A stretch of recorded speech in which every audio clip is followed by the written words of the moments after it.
আচ্ছা, আমরা গতদিন নলেজ রিপ্রেজেন্টেশনের টপিক শুরু করছিলাম।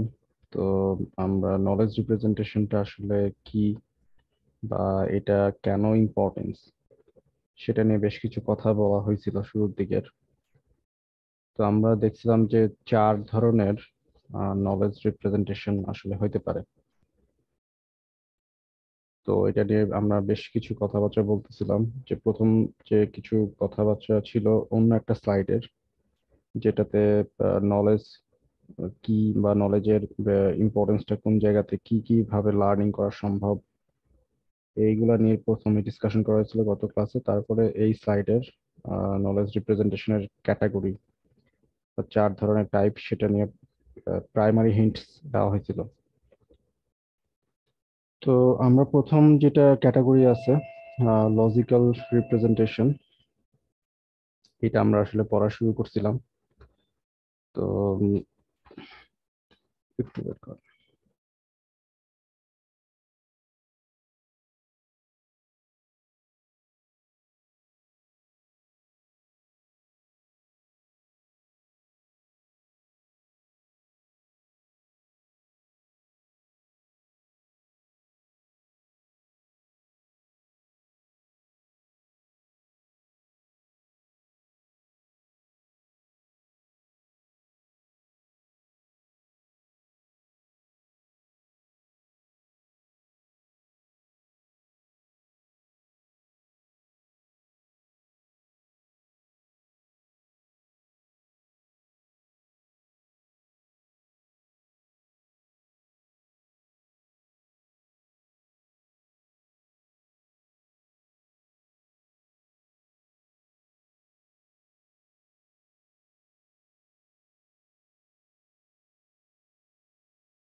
আচ্ছা, সো লজিক্যাল রিপ্রেজেন্টেশন নিয়ে আমরা বেশ কিছু কথা বলতেছিলাম। তো লজিক্যাল রিপ্রেজেন্টেশন আমরা যেটা দেখছিলাম যে ডিসক্রিট ম্যাথের বেশ কিছু লজিক্যাল রিপ্রেজেন্টেশন যেরকম ছিল সিনট্যাক্স সিমান্টিক্স এর বিষয়, সেগুলো আমরা দেখছি। কিছু কানেক্টিভস ছিল, and or, not, implies, biconditional. এগুলো দিয়ে আমরা হচ্ছে বুলিয়ান লজিক তৈরি করতে পারতাম। তো সেটাকে আমরা বলতেছিলাম লজিক্যাল রিপ্রেজেন্টেশন। এবং সেখান থেকে ফার্স্ট অর্ডার লজিক এবং ফার্স্ট অর্ডার লজিকের বেশ কিছু এক্সাম্পল আমরা দেখছিলাম। যেমন এই একটা এক্সাম্পল ছিল এভরি রোজ হ্যাজ থ্রোন, এইটা। এরপরে আমরা বলছিলাম যে হাই অর্ডার লজিকটা হচ্ছে ফার্স্ট অর্ডার লজিকেরই একটা আপডেটেড ভার্সন, যেখানে বেশ কিছু ফাংশন ব্যবহার করা হয়। এবং হচ্ছে এখানে সবচেয়ে বেশি ব্যবহার করা হয় যেটা হচ্ছে বাই কন্ডিশনাল। ঠিক আছে, এই বাই কন্ডিশনাল লজিক যখন ব্যবহার করা হবে তখন এটাকে আমরা বলতেছি হাই অর্ডার লজিক। তো এটা জাস্ট একটু বই থেকে দেখে নিতে হবে। আম, আমাদের টপিক থাকার কথা, যদি আমরা সময় পাই সেটাতে যাব। আর লাস্ট বলতেছিলাম যে ফাজি লজিক নামে একটা লজিক আছে, যেখানে আমরা হচ্ছে এই বুলিয়ান লজিকের বাইরেও ডিসকাশন করতে পারি। অর্থাৎ ট্রু ফলস এর বাইরে এক্সট্রা যে ভ্যালু গুলা হয় সেইগুলো আমরা ফাজি লজিকে বলতে পারি। তো আজকে আমরা দেখবো যে লজিক্যাল রিপ্রেজেন্টেশন তো আমাদের শেষ। এখন আমাদের নন লজিক্যাল রিপ্রেজেন্টেশনের মধ্যে কোন কোন জিনিসগুলো আছে। হুম। তো নন লজিক্যাল রিপ্রেজেন্টেশনের মধ্যে প্রথমত যেটা পড়ে প্রোডাকশন রুল আর সিমান্টিক নেটওয়ার্ক। সিমান্টিক নেটওয়ার্কের মধ্যে আবার দুইটা ক্যাটাগরি আছে, মানে ওই যে সিমান্টিক কনসেপচুয়াল গ্রাফ এবং ফ্রেমস। মানে আমরা যে চারটা ক্যাটাগরি দেখছি, semantic representation, frame based representation. তো ফ্রেমও এক ধরনের সিমান্টিক রিপ্রেজেন্টেশন, কিন্তু সেটা একটু ব্রড সেন্সে আলাদাভাবে আমরা বলতে পারি। তো আমরা আসলে দেখি প্রোডাকশন রুলসটা আসলে কি। সো প্রোডাকশন রুলস সম্পর্কে আমরা সবাই কম বেশি খুবই ভালোভাবে পরিচিত। যেমন আমরা আমাদের প্রোগ্রামিং ল্যাঙ্গুয়েজে যেসব মানে ইফ এলস ব্যবহার করে থাকি, ইফ অমুক দেন অমুক, ঠিক আছে, এই জিনিসটাই হচ্ছে আসলে প্রোডাকশন রুল। তো এটাও এক ধরনের নলেজ রিপ্রেজেন্টেশন। তো প্রোডাকশন রুলে যে স্ট্রাকচার গুলো থাকে এটা আমরা অলরেডি জানি, যে ইফ এরপরে থাকবে হচ্ছে কন্ডিশন, তারপর হচ্ছে দেন, দেন সেগমেন্টে থাকবে অ্যাকশন। অর্থাৎ কন্ডিশন সত্য হলে অ্যাকশনটা ঘটতে হবে। ঠিক আছে, তো এইটাকে বলা হচ্ছে প্রোডাকশন রুল। তো এখানে এইটাকে সংক্ষেপে এভাবে লেখা হয়, কন্ডিশন অ্যাকশন পেয়ার। ঠিক আছে, এই দুইটা মানে কন্ডিশন এবং অ্যাকশন থাকবে। যখন আমরা প্রোডাকশন রুল নিয়ে ডিসকাশন করবো, ডেফিনেটলি কন্ডিশন অ্যাকশন থাকবে। তো প্রোডাকশন রুল যখন আমরা এক্সিকিউট করব, তো সেটার বেশ কিছু স্টেপস আছে। ধরেন আমি নর্মাল একটা এক্সাম্পল দিই। প্রোডাকশন রুলস হচ্ছে যখন ট্রাফিক লাইটের যদি একটা অটোমেটেড কার্ড আমি ডিজাইন করি, একটা অটোমেটেড কার্ড ডিজাইন করা হয়েছে যেটা ট্রাফিক লাইটের কালার দেখে থামবে অথবা আগাবে অথবা নেক্সট কোনো ডিসিশন নিবে। তো ডেফিনেটলি কন্টিনিউয়াসলি আমি যদি প্রোডাকশন রুল দিয়ে এই অটোমেটেড কারের নলেজটাকে ডিজাইন করি, তাহলে তার মধ্যে কন্টিনিউয়াসলি ওই রুলস চেকিং এর বিষয়টা থাকবে। যে if traffic light is red, তাহলে দেন অমুক action. If traffic light is green, then অমুক অ্যাকশন, গো আহেড, বা এরকম কিছু। If traffic light is yellow, then slow down. হ্যাঁ, এরকম প্রোডাকশন রুলস গুলো কিন্তু চলতে থাকবে, কন্টিনিউয়াসলি চলতে থাকবে। এখন এই চলার একটা সাইকেল আছে, সেটাকে আমরা বলি হচ্ছে যে ম্যাচ, রিজলভ, অ্যাক্ট সাইকেল।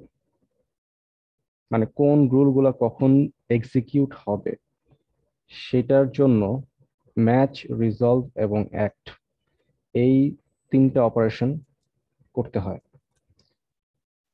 তো আমরা দেখি আগে ম্যাচ, রিজলভ এবং অ্যাক্ট আসলে কি জিনিস।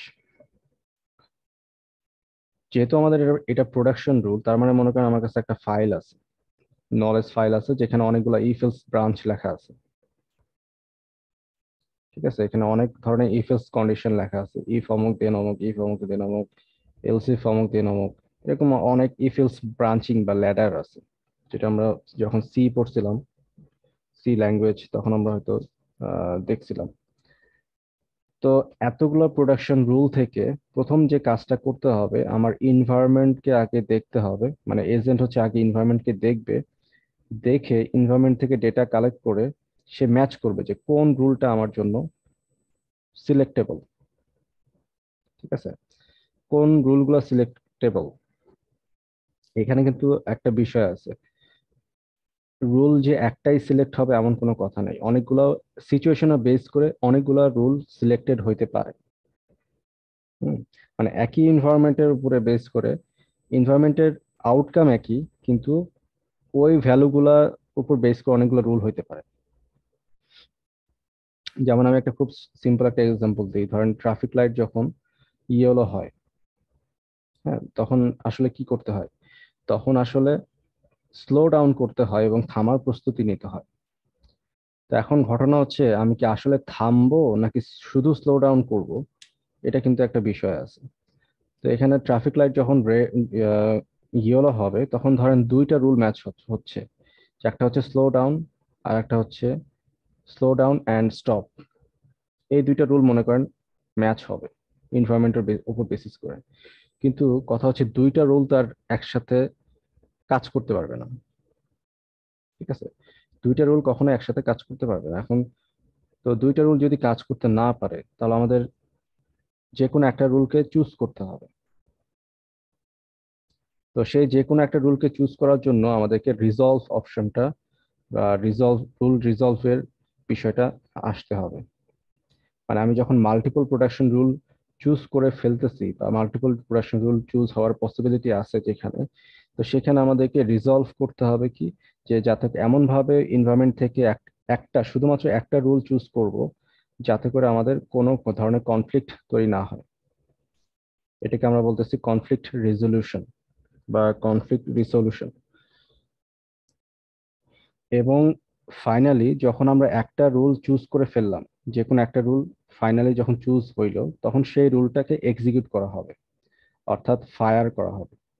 এখানে ফায়ার বলতে আসলে এক্সিকিউট করা হচ্ছে বা অ্যাকশন নেওয়া হচ্ছে। এই তিনটা স্টেপে আসলে আমাদের প্রোডাকশন রুল কাজ করতে হবে।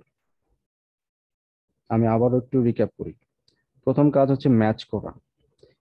ম্যাচটা আসলে কি, এনভায়রনমেন্ট আগে কি বলে, এজেন্ট পর্যবেক্ষণ করবে, অবজার্ভ করবে ম্যাচিং এর সময়, এনভায়রনমেন্ট থেকে অবজার্ভ করবে, এবং তার কাছে যে রুলস এর সেট আছে, সেট অফ রুলস যেটা আছে, যেমন এই ফাইল থেকে আর কি, তো সেই ফাইল থেকে রুল গুলাকে ম্যাচ করবে, যে কোন কোন রুল এই ইনভায়রনমেন্টের জন্য যায়। তো সেই ধরেন যে একটার বদলে অনেকগুলো, দুইটা তিনটা রুলস সিলেক্টেড হইতে পারে, কিন্তু দুইটা তিনটা রুলস সিলেক্টেড হইলেই সবগুলো যে এক্সিকিউট হবে এমনটা না। আমাকে দেখতে হবে তখন কনফ্লিক্ট রিজলিউশন করতে হবে বা রিজলভ করতে হবে।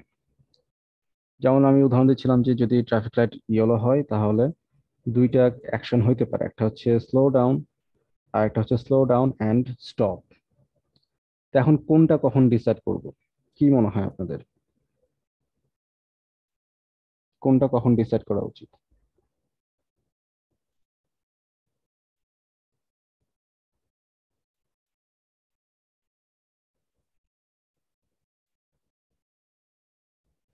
কোনো আইডিয়া আছে?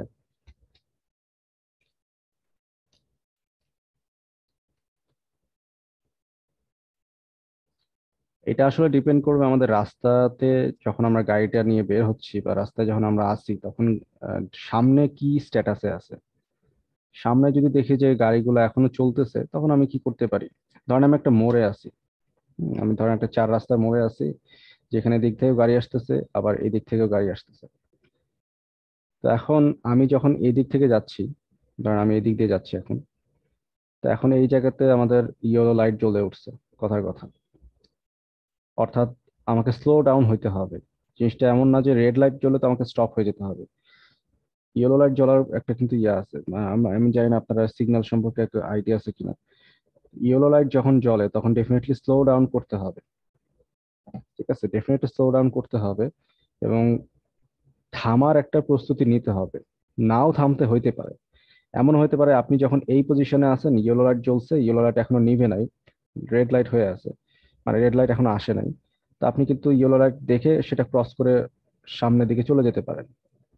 হ্যাঁ, স্লো ডাউন করে আস্তে আস্তে সামনে চলে যেতে পারেন যতক্ষণ রেড লাইট না জ্বলে। কিন্তু যখন আপনি অনেক দূরে আছেন, তো তখন কি আপনাকে ডেফিনেটলি স্লো ডাউন হইতে হবে। আপনি যদি এই জায়গাতে থাকেন, ধরেন এই জায়গাতে আছেন, তো সামনে যে সকল গাড়িগুলো আছে সেগুলো আস্তে আস্তে স্লো ডাউন হচ্ছে, এবং 5 সেকেন্ড 10 সেকেন্ড পরে রেড লাইট জ্বলে গেছে। রেড লাইট জ্বলার পরে 5 সেকেন্ড 10 সেকেন্ড পর আপনি এখানে এসে থেমে গেলেন, মানে স্টপ করতে হয়েছে একদম। এটা হচ্ছে ইয়েলো লাইটের কাজ। ঠিক আছে, সো কিন্তু যখন যদি আপনি একদম কাছাকাছি থাকেন, ইয়েলো লাইটের খুব কাছাকাছি থাকেন, তখন কিন্তু আপনি চাইলে সেটা ইয়েলো লাইট আস্তে আস্তে স্লো ডাউন হয়ে, যদি ক্রস করা সম্ভব হয় ক্রস করে চলে যেতে পারবে। সো এই জায়গাতে হচ্ছে কনফিউশনটা তৈরি হবে, অর্থাৎ মাল্টিপল রুল চুজ করতে হচ্ছে। কি কি বলছিলাম, যে একটা হচ্ছে স্লো ডাউন অ্যান্ড স্টপ, আর একটা হচ্ছে শুধু স্লো ডাউন। তো এখন ডিসিশনের ব্যাপার আসবে যে আপনাকে আসলে কোন রুলটা চুজ করতে হবে।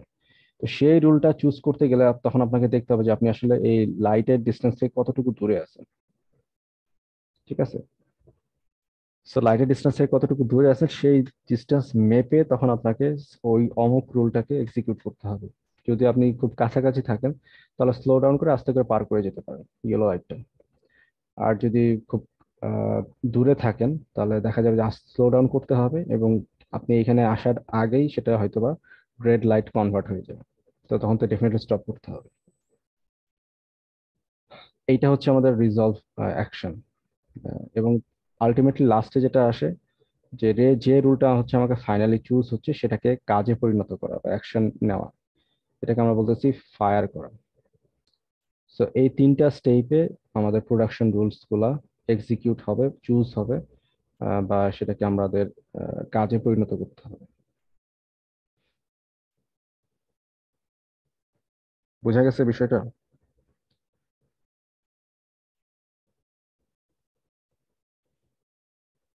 কি ব্যাপার, সবাই কি ক্লাসে আছেন নাকি কই?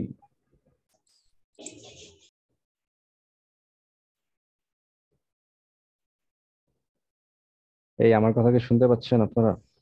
জি sir.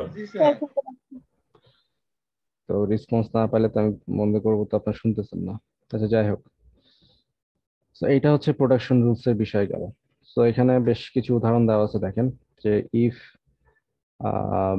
at bus stop and bus arrives, then action হচ্ছে get into the bus. So মানে প্রোডাকশন রুলস গুলো হচ্ছে আমার কি মানে এক এক ধরনের নলেজ, যে ডেফিনেটলি এটা এক ধরনের নলেজ। মানে আমরা ইফেলস কে এতদিন দেখতাম যে শুধুমাত্র লজিক, কিন্তু আসলে ইফেলস কিন্তু এআই এ নলেজ হিসেবে ব্যবহার করা হয়। ইফেলস এর যে রুলস গুলা, এগুলোকে নলেজ হিসেবে ব্যবহার করা হয়। আমার যারা ল্যাব করছেন, মানে ওয়েকার ল্যাব যারা আমার করছেন, তা আমি আপনাদেরকে হয়তো বা কয়েকজন হয়তো বলতে পারবেন যে ডিসিশন ট্রি এর কথা বলছিলাম। তো ডিসিশন ট্রি হচ্ছে এক ধরনের এফএলস রুলস এর কি বলে রিপ্রেজেন্টেশন। ঠিক আছে। তো ডিসিশন ট্রি সম্পর্কে আমি বলছিলাম যখন, তখন আসলে এই ইফেলস এর ব্যবহার ওইখানে আছে।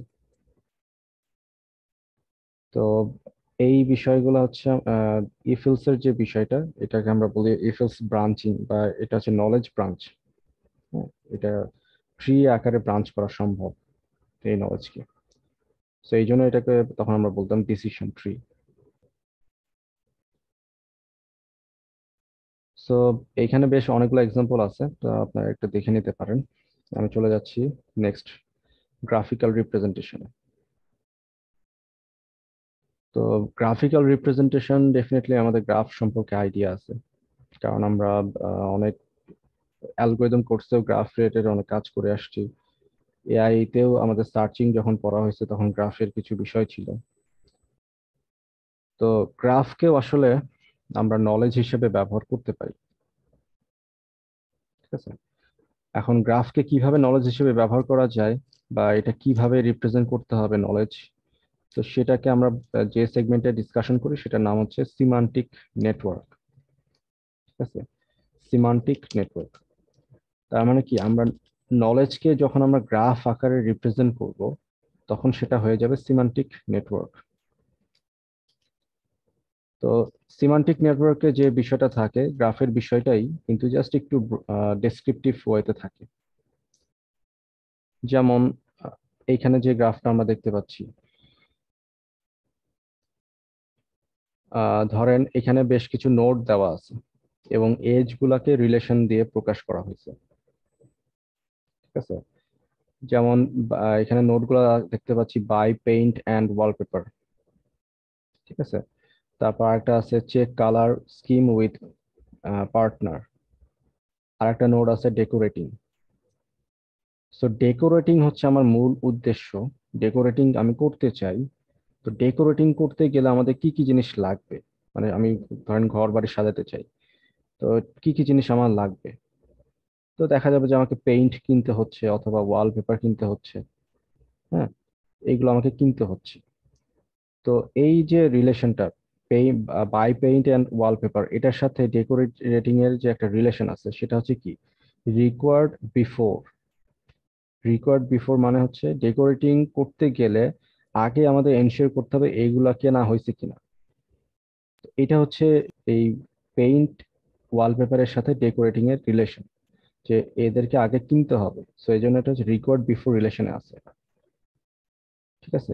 আবার আরেকটা বিষয় হচ্ছে কি, আমি যখন কি বলে ডেকোরেটিং করব, তো কালার স্কিম কোনটা হবে, তো আমাদের ফ্যামিলি মেম্বারসদের সাথে সেটা ডিসকাশন করতে হবে, বা সেটা শেয়ার করতে হবে যে আমি এই অমুক কালার করতে চাই। তো সেই ডিসিশনটাও কিন্তু এই ডেকোরেটিং এর সাথে রিকোয়ার্ড বিফোর রিলেশনে আছে।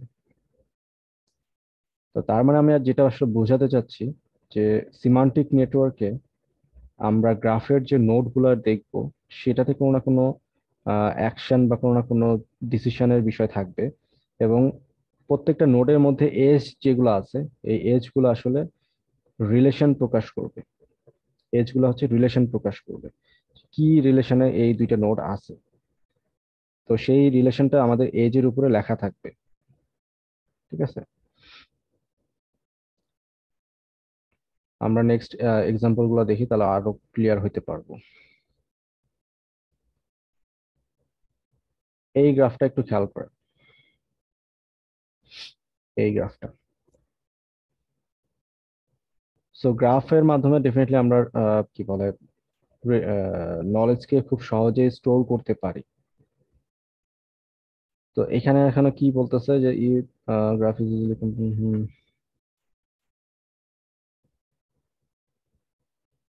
আচ্ছা, তো এইখানে যে রিলেশনটা আমরা দেখতে পাচ্ছি, সেখানে হয়তো দেখা যাচ্ছে যে জেসন এবং ব্রায়ান এর মধ্যে হচ্ছে রিলেশনটা যেটা সেটা হচ্ছে ফাদার। অর্থাৎ মেবি ব্রায়ান হচ্ছে জেসনের ফাদার, এজ দিয়ে সেটা রিপ্রেজেন্ট করা হচ্ছে, এজের ভ্যালু হচ্ছে ফাদার। আবার ব্রায়ানের সাথে আর্থার, তো এদের রিলেশন হচ্ছে ফাদার। আবার আর্থার এবং জিম এদের রিলেশন হচ্ছে ব্রাদার। ঠিক আছে, এটা হইতে পারে। সো এইভাবে আমরা হচ্ছে গ্রাফের মাধ্যমে নলেজকে রিপ্রেজেন্ট করতে পারি। নোড গুলাকে দেখেন এখন হচ্ছে প্রত্যেকটা এন্টিটি বা এজেন্ট বা ব্যক্তি এবং তাদের রিলেশনকে আমরা এজের মাধ্যমে প্রকাশ করতেছি। এটা এক ধরনের নলেজ রিপ্রেজেন্টেশন। ঠিক একইভাবে এখানে খেয়াল করে দেখেন, জেসন যে সে তার সাথে জেইনের যে রিলেশন সেটা হচ্ছে মাদার। ঠিক আছে, মানে জেইন হচ্ছে জেসনের মাদার। আবার ঠিক হচ্ছে ইরা হচ্ছে জেইনের মাদার।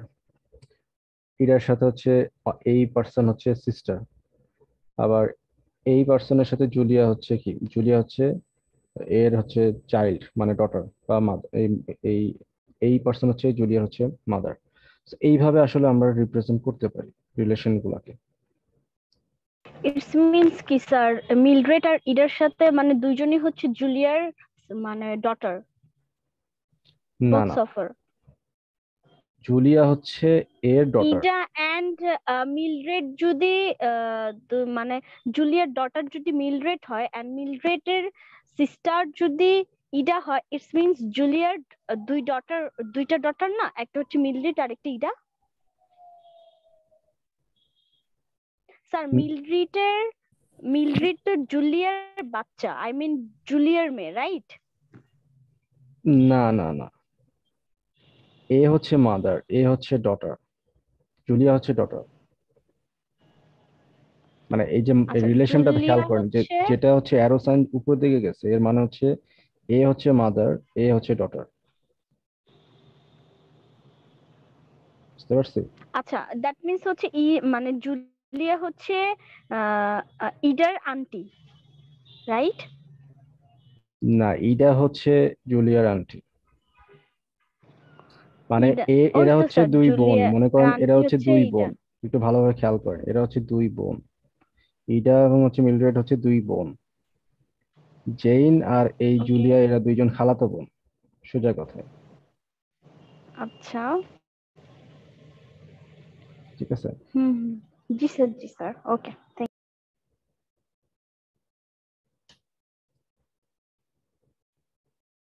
সো আমরা এখানে জাস্ট একটা ফ্যামিলি নলেজকে, সরি ফ্যামিলির যে রিলেশনটা সেটাকে এখানে সিমান্টিক নেটওয়ার্ক দিয়ে এভাবে রিপ্রেজেন্ট করা সম্ভব। সো এখানে একটা কোশ্চেন দেখেন যে বলছে যে জেসনের বয়স হচ্ছে 15, ব্রায়ানের বয়স হচ্ছে 40, আর্থারের বয়স 70, এবং হচ্ছে জিমের বয়স হচ্ছে 74। তো হাউ ওল্ড ইজ জুলিয়া? তো জুলিয়ার বয়স কিরকম হইতে পারে? হ্যাঁ, এখন ঘটনা হচ্ছে কি জুলিয়ার বয়স, আমরা এখানে তো এদের এই পাশে ইনফরমেশন দেওয়া আছে, এই পাশে তো কোনো ইনফরমেশন দেওয়া নাই। সো আমরা আসলে এখানে অ্যাকচুয়াল ডিসিশন নিতে পারবো না, কিন্তু আমরা গেস করতে পারবো। গেসটা করতে পারবো কিভাবে? গেসটা হচ্ছে যে যেহেতু জেসন হচ্ছে ব্রায়ানের ছেলে, অর্থাৎ ব্রায়ান হচ্ছে জেসনের ফাদার, তো তার লেভেলের যে নোটগুলা সেটার মধ্যে হচ্ছে কি আছে, জেইন এবং জুলিয়া। ঠিক আছে, তার লেভেলের নোটগুলোর মধ্যে আছে। তো তাহলে এই জেন এবং জুলিয়ার বয়সটা নিয়ারলি ব্রায়ানের কাছাকাছি হবে। এক্স্যাক্টলি 40 হবে এমন কোনো কথা নাই, কিন্তু আমরা গেস করতে পারবো যে তার বয়সটা 30 থেকে 40 বা এরকম কিছু একটা হবে, 40-এর আশেপাশে কিছু একটা হবে। ঠিক আছে। সো তখন আমরা এইখানে যে কোশ্চেনটা করছে হাউ ওল্ড ইজ জুলিয়া, তো এটা আমরা তখন স্যার তাহলে 40 অ্যাপ্রক্সিমেট আনসার দিতে অর পারবো। অ্যারাউন্ড 40। হ্যাঁ, ওইটাই আর কি, অ্যাপ্রক্সিমেট আনসার দিতে পারবো। জি স্যার, তাহলে 40 হবে, জুলিয়া ইজ 40 এইজ। হ্যাঁ হ্যাঁ, ওইটা ওরকমই আর কি। আমরা এক্স্যাক্টলি বলতে পারবো না, বলতে হবে যে অ্যারাউন্ড 40 বা নিয়ারলি 40, এরকম বলতে হবে। স্যার নলেজ রিপ্রেজেন্টেশন তো এরকম নাও থাকতে পারতো, সেক্ষেত্রে তো এরকম নাও হতে পারতো। বুঝি নাই। দুইটা দুইটা দুইটা নলেজ রিপ্রেজেন্টেশন একই একই রকম না থাকতো, এখানে জুলিয়ার জায়গায় যদি অন্য কেউ থাকতো, তারপর জিয়া থাকতো, সেক্ষেত্রে তো স্যার ওদের বয়স 40 হতো না, না না না, বয়স, উল্টা হতো। না না আমি সেটা বলি না, আমি বলতেছি যে জেসনের সাথে সম্পর্কটা দেখেন, এখানে কি দুই জায়গাতে কি আছে, জেসন আছে না, একটু খেয়াল আচ্ছা করে মানে দেখেন। জেসন হচ্ছে কি জি স্যার। ব্রায়ানের ছেলে, আবার কি হুম, জেইনের ছেলে, না? তো নর্মালি কি হবে, তার মানে কি এই এই যে রিলেশনটা ব্রায়ান এবং জেইন, এরা হচ্ছে কি আসলে হাজবেন্ড ওয়াইফ, লজিক্যালি তো এটা বলে, তাই তো? জি স্যার। এরা হচ্ছে হাজবেন্ড ওয়াইফ। এখন আমি মানে একটু কোনো আগে বলছি, কানেকশন থাকতে হবে দুইটা গ্রাফের সাথে, তাই তো স্যার? হ্যাঁ একটা কমন ইনফরমেশন থাকতে হবে, যে কমন ইনফরমেশনটা হচ্ছে যে জেসনের ইনফরমেশনটা। জি স্যার, বুঝতে এট পারছি। দ্য সেম টাইম জেসন আহ, মানে কি কি হইলো আমি বুঝতেছি না। মানে ব্রাইনের জেসনের ফাদার হচ্ছে ব্রাইন, আর এদিক থেকে জেসনের মাদার হচ্ছে জেইন। হ্যাঁ, তো আলটিমেটলি ব্রায়ান এবং জেইন হচ্ছে কি হাজবেন্ড ওয়াইফ, ঠিক আছে? মানে যে সংখ্যা লিখে HW, এরা হচ্ছে হাজবেন্ড ওয়াইফ। এখন আমরা আমরা এর থেকে আরেকটা রিলেশন বের করছিলাম, জেইন এবং হচ্ছে জুলিয়া, এরা হচ্ছে খালাতো বোন, তাই না? তার মানে কি এদের বয়সটা নিয়ারলি কাছাকাছি হওয়ার কথা। তো জি এখানে ইয়েস কোশ্চেন স্যার। করা হয়েছে যে জুলিয়ার বয়স কত হইতে পারে। তো আমরা যেহেতু এখানে জেসনের পার্সপেক্টিভ থেকে চিন্তা করতে পারতেছি, জেসন যেহেতু ব্রায়ানের ছেলে এবং ব্রায়ানের বয়স নিয়ারলি 40, সরি 40 দেওয়া আছে, তো জেইনের বয়সটাও নিয়ারলি 40 বা 40-এর আশেপাশে কিছু একটা হবে। তো জেইনের বয়স যদি 40-এর আশেপাশে কিছু একটা হয়ে থাকে, তো জেইন আর হচ্ছে জুলিয়া তো দুইজন খালাতো বোন, তো জুলিয়ার বয়সও অ্যারাউন্ড 40 বা এরকম কিছু একটা হবে। এটা হচ্ছে লজিক্যাল মানে বিল্ড আপ স্যার করা। এটা তো লজিক্যাল বিল্ড আপ হইলো, বাট এরকমও তো হতে পারে যে বোথ সফার যদি কাজিনস হয়, কাজিন সিস্টার হয়, বাট মানে যদি আমরা প্র্যাকটিক্যালি চিন্তা করি যে আমার খালামণির বাচ্চা, ইটস মিনস আমার খালাতো বোন বা ভাই, আমার খালামণি আমার মার অনেক ছোট হইতে পারে, তাই না? হ্যাঁ এন্ড তার বিয়ে অনেক পরে হইতে পারে, সো তার বাচ্চাও আমার অনেক জুনিয়র হইতে পারে, লাইক 14 বছর, 15 বছরের, বা 5 বছর, 10 বছরের। সো হ্যাঁ, স্যার সেটা হতে ওইটার পারে ক্ষেত্রে কিন্তু, তো লজিক হয় না। না সেটা সেটা বলি নাই। রিয়ার গেছে। বলতেছে এটা হচ্ছে যে এক্স্যাক্টলি আমরা যে বয়স বলতে পারবো সেটা বলা যাবে না, কিন্তু অ্যাটলিস্ট আমরা এটা ধারণা করতে পারবো যে জেসনের চাইতে ডেফিনেটলি তাদের বয়স বেশি হবে, ঠিক আছে? সো এটার জন্য আরো ইনফরমেশন দরকার ডেফিনেটলি। এখানে তো জাস্ট খুবই কম ইনফরমেশন দেওয়া আছে, এটা নিয়ে এখন আর্গুমেন্ট করে কোনো লাভ নাই, কারণ এখানে অনেক কম ইনফরমেশন দেওয়া আছে। এখানে আসলে আমরা অ্যাটলিস্ট বলতে পারবো যে জুলিয়ার বয়সটা জেনের বয়সের রেঞ্জের কাছাকাছি হবে। এটা হচ্ছে আসলে মূল আনসার হবে। এক্স্যাক্টলি বয়স আমরা বলতে পারবো না, এই জন্য আমরা বলতেছি অ্যাপ্রক্সিমেট বা গেস করতেছি। গেস কখনো যে আমাদের সত্যি হবে এমন কোনো কথা নাই।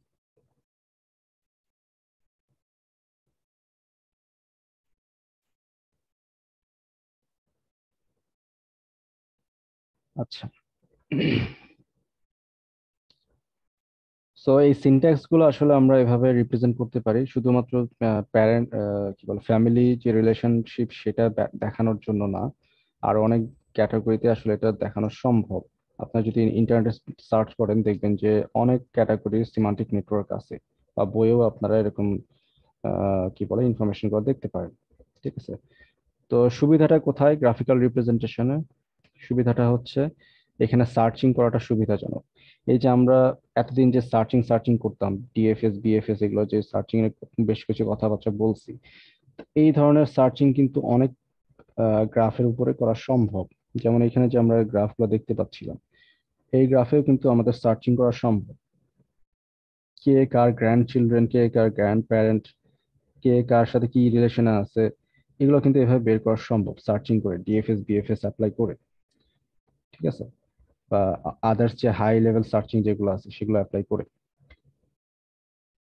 তো সার্চিং এর টেকনিকটা আসলে এখন আমরা দেখতে পাচ্ছি যে সিমান্টিক নেটওয়ার্কে ডেফিনেটলি ইউজ করা সম্ভব। তো সিমান্টিক নেটওয়ার্কের বেশ কিছু সুবিধা, তো এটা বললাম যে সার্চিং এ একটা সুবিধা আছে, আর একটা সুবিধা হচ্ছে ফার্স্ট অর্ডার লজিকের ইকুইভ্যালেন্ট এটা, ঠিক আছে? যেমন আমরা যে ফার্স্ট অর্ডার লজিক যেগুলো দেখছি, অ্যান্ড অর নট এগুলো দিয়ে যেগুলো রিপ্রেজেন্ট করা হয়, ওইটার মতো ইকুইভ্যালেন্ট সিমান্টিক নেটওয়ার্কও আমরা তৈরি করতে পারি। এবং এখানে আমাদের যেহেতু এটা গ্রাফিক্যাল রিপ্রেজেন্টেশন, এটার উপরে আদার্স অ্যালগোরিদম যেমন ডিরেক্টেড অ্যাসাইক্লিক গ্রাফ বা ড্যাগ এবং আদার্স যে গ্রাফিক্যাল অ্যালগোরিদম গুলো আছে সেগুলো অ্যাপ্লিকেশন করা সম্ভব। তো সহজেই আমরা সেখান থেকে গ্রাফ অ্যালগোরিদম ইউজ করে ইনফরমেশন বের করে নিয়ে আসতে পারি। সেটা হচ্ছে সিমান্টিক নেটওয়ার্কের সুবিধা।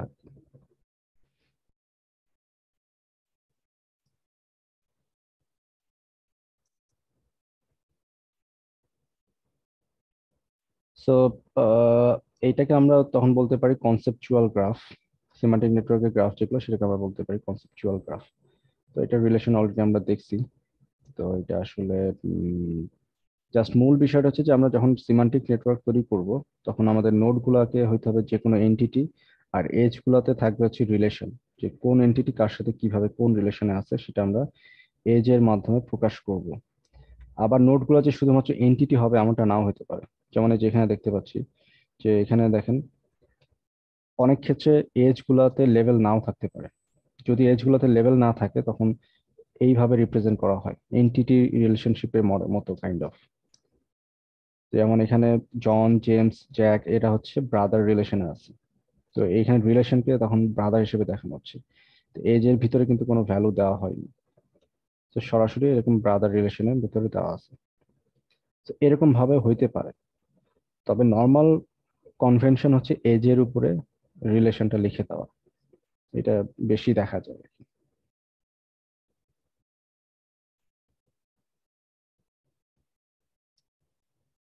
এরপর আসতেছে লাস্ট ওয়ান, যেটা হচ্ছে frame representation. So frame representation এটার সাথে কাইন্ড অফ মিল আছে।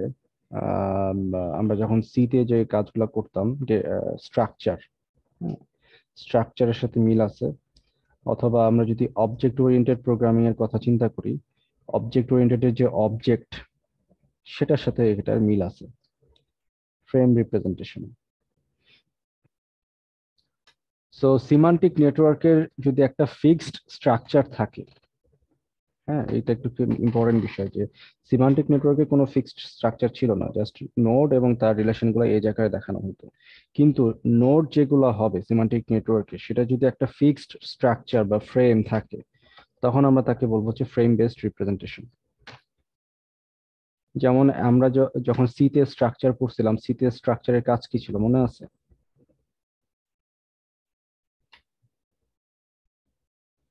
সিতে আমরা কেন স্ট্রাকচার ইউজ করতাম?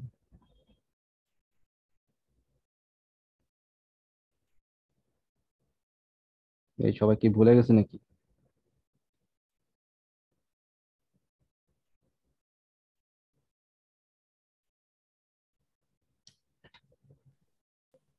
তো খেয়াল নাই। না, আমি জাস্ট জানতে চাচ্ছি যে স্ট্রাকচারের ভিতর কি কি থাকতো আসলে, সেটা অ্যাটলিস্ট বলেন, তাহলে বুঝে যাবেন কি হচ্ছে।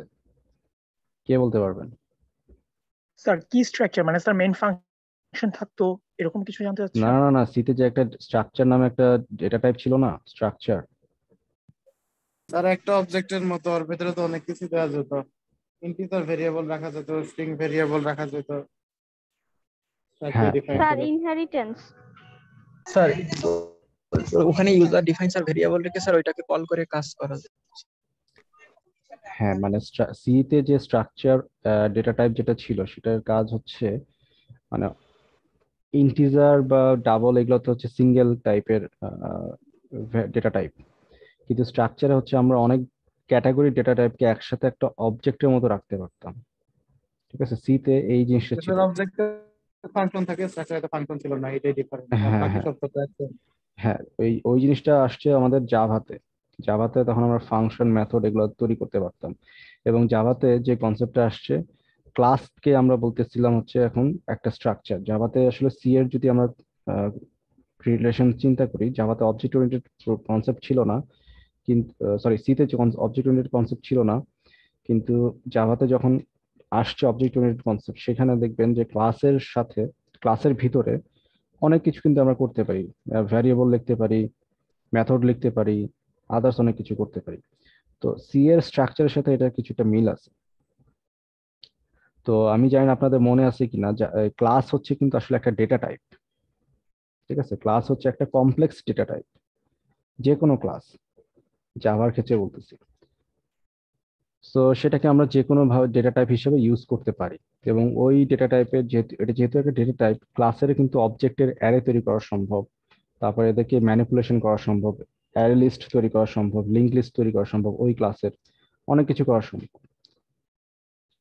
ঠিক আছে, এইভাবে চিন্তা করতে হবে। তো এই যে স্ট্রাকচার্ড ওয়েতে মানে একটা রিপ্রেজেন্টেশন করা, এবং এক একটা ক্লাসের সাথে আর একটা ক্লাসের যে রিলেশন, ধরেন এটা একটা অবজেক্ট, এই অবজেক্টের সাথে আরেকটা অবজেক্টের যে রিলেশন বা কলিং, বা এই অবজেক্ট যদি আরেকটা অবজেক্টকে কল করে বা তৈরি করে অবজেক্ট গুলাকে, এইভাবে কিন্তু আসলে কি আর একটা নেটওয়ার্ক তৈরি হয়, তাই না? এটা কি হচ্ছে, কাইন্ড অফ সিমান্টিক নেটওয়ার্কের মতো হচ্ছে না?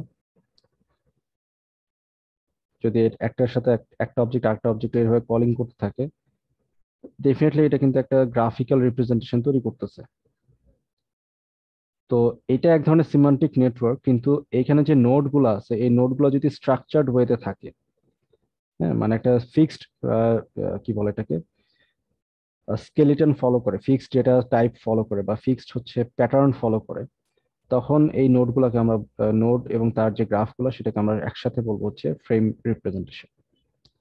তো ফ্রেম আসলে কিছুই না, ওই সিমান্টিক নেটওয়ার্কেরই একটা অংশ, কিন্তু এটা জাস্ট একটা একটা ফিক্সড স্ট্রাকচার থাকবে, এবং সেই স্ট্রাকচারটা সবাই ফলো করবে, বা এরকম কিছু একটা। যেমন এখানে যদি আমরা লেকচারার যদি একটা ফ্রেম তৈরি করি, বা একটা ধরুন অবজেক্ট তৈরি করা হয়েছে, তো লেকচারার অবজেক্টের মধ্যে ফিক্সড জিনিসগুলো থাকতে হবে, যেমন তার মিনিং নেম থাকতে হবে, কোন কোর্স কোন ডিপার্টমেন্ট কি করে না করে, কোন রুমে আছে, এইসব হাবি যাবে ইনফরমেশন থাকতে হবে। আবার এই লেকচারের ভিতরে আবার আরেকটা পজিশন আছে লেকচারার, যেখানে এই ফ্রেমটা, মানে এই পজিশনটা আরেকটা ফ্রেমকে ধরে রাখতেছে, যে এখানে তার পার্সোনাল ইনফরমেশন গুলা ধরা ধরা আছে। ঠিক আছে, যেমন এখানে প্রফেসর অমুক, তার টলারেন্স কি, সে কি করে না করে, কোন ডিপার্টমেন্টের কোন কোন টাইমে তার কি কি ক্লাস, এই সবগুলো ইনফরমেশন এভাবে যদি আমরা স্ট্রাকচার ওয়েতে রিপ্রেজেন্ট করি, তো এরাও কিন্তু এক ধরনের গ্রাফিক্যাল নোড তৈরি করতে পারে বা নেটওয়ার্ক তৈরি করতে পারে। সো এটা এক ধরনের সিমান্টিক নেটওয়ার্ক, বাট ডিফারেন্সটা হচ্ছে এই নোডগুলো হচ্ছে স্ট্রাকচার্ড ওয়েতে রিপ্রেজেন্ট করা হয়ে থাকে। ঠিক আছে,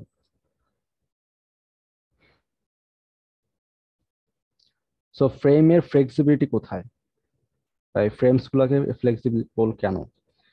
কারণ হচ্ছে এই যে অবজেক্ট, এই অবজেক্ট গুলো ডেফিনেটলি জাভা যেহেতু আপনারা করে আসছেন, তো আপনারা নিজেরাই জানেন যে একটা ক্লাসে আমি যে কোনো ভ্যারিয়েবল লিখতে পারি, যে কোনো মেথড লিখতে পারি, যে কোনো ভাবে আমি ডিজাইন করতে পারি। So এটা খুবই ফ্লেক্সিবল ফ্রেমটা। হ্যাঁ, আমি এখানে আমার যে কাজগুলো করা দরকার, সেই কাজ অনুযায়ী হচ্ছে আমার অবজেক্টকে ডিজাইন করতে পারি। হ্যাঁ, তারপরে যেমন আপনারা অনেক উদাহরণ দেখে আসছেন, যখন ওপি ক্লাস করছেন, অবজেক্ট ওরিয়েন্টেড প্রোগ্রামিং বা জাভার ক্লাস, তো এই ক্লাসগুলোতে দেখছেন যে অনেক ক্যাটাগরি অবজেক্ট তৈরি করা সম্ভব, এবং তাদের মধ্যে রিলেশন কিভাবে হয়, ইনহেরিটেন্স হয়, তারপর হচ্ছে থ্রেডের কিছু কাজ আছে, মাল্টি থ্রেডেড প্রোগ্রামিং আছে, অনেক কিছু আছে। তো যেটাই হোক না কেন, এটা হচ্ছে আপনি টোটালি নিজের মতো করে ডিজাইন করতে পারবেন। এবং এই যে হায়ারার্কি যে বিষয়টা আছে, হ্যাঁ, এই হায়ারার্কি বিষয়টা আসতেছে হচ্ছে ইনহেরিটেন্সের বিষয় থেকে। এখানে ইনহেরিটেন্স সম্ভব, আরো অনেক কিছু সম্ভব, এটার ইমপ্লিমেন্টেশন সম্ভব। তো মূল কথাটা হচ্ছে ফ্রেম বেসড নলেজ রিপ্রেজেন্টেশনে আপনি ইচ্ছা মতো, যেহেতু এটা ফিক্সড স্ট্রাকচার মেনটেন করে, তো আপনি ইচ্ছা মতো সবকিছুকে ডিজাইন করতে পারবেন। এটা হচ্ছে সবচেয়ে বড় সুবিধা। কিন্তু সিমান্টিক নেটওয়ার্কে যে সমস্যাটা হচ্ছে যে সেখানে জাস্ট শুধু নোড থাকে এবং এজ গুলাতে রিলেশনটা দেওয়া থাকে, আপনি নিজের মতো করে সেটা মডিফাই করতে পারবেন না। আপনাকে ডেটা কালেক্ট করে যেটা পাবেন সেটাই আপনাকে নেটওয়ার্কে বসাইতে হবে। বাট ফ্রেমের সরি সিমাটিক নেটওয়ার্কের সুবিধাটা হচ্ছে ওখানে আবার গ্রাফ রিলেটেড বেশ কিছু অ্যালগোরিদম আপনি চাইলে ইমপ্লিমেন্ট করতে পারেন, কিন্তু ফ্রেমে আবার সেটা অসুবিধা। এখানে আসলে কোনো অ্যালগোরিদম ইমপ্লিমেন্ট হয়তো বা ওভাবে করা সম্ভব না, কিন্তু ইনফরমেশনকে স্ট্রাকচার্ড ওয়েতে রিপ্রেজেন্ট করা সম্ভব।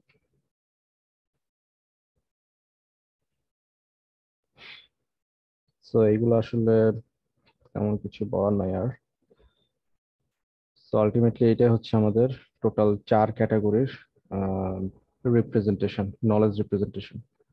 সো আমরা দেখলাম logical representation, production rules, semantic network, আর লাস্ট যেটা দেখলাম সেটা হচ্ছে ফ্রেম বেসড রিপ্রেজেন্টেশন। সো এই 4 ব্রড ক্যাটাগরিতে আসলে এআই এর ভিতরে নলেজকে রিপ্রেজেন্ট করা হয়ে থাকে বা স্টোর করা হয়ে থাকে।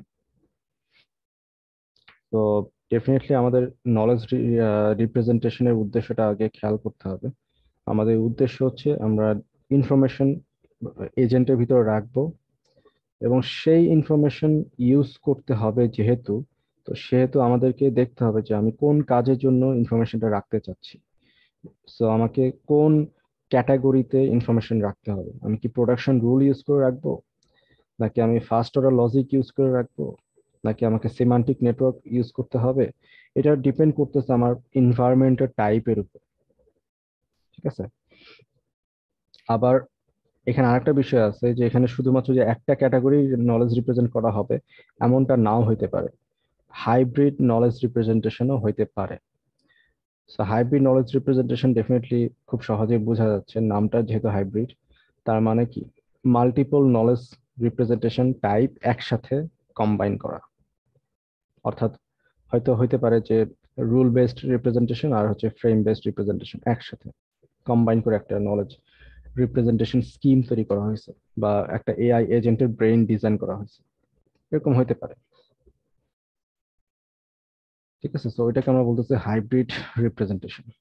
যদিও এটা এখানে লেখা নেই, তবে এটা সম্ভব। সো এই হচ্ছে আপাতত এই চ্যাপ্টারের ডিসকাশন নলেজ রিপ্রেজেন্টেশন নিয়ে। তো কোনো কিছু কোশ্চেন আছে কিনা?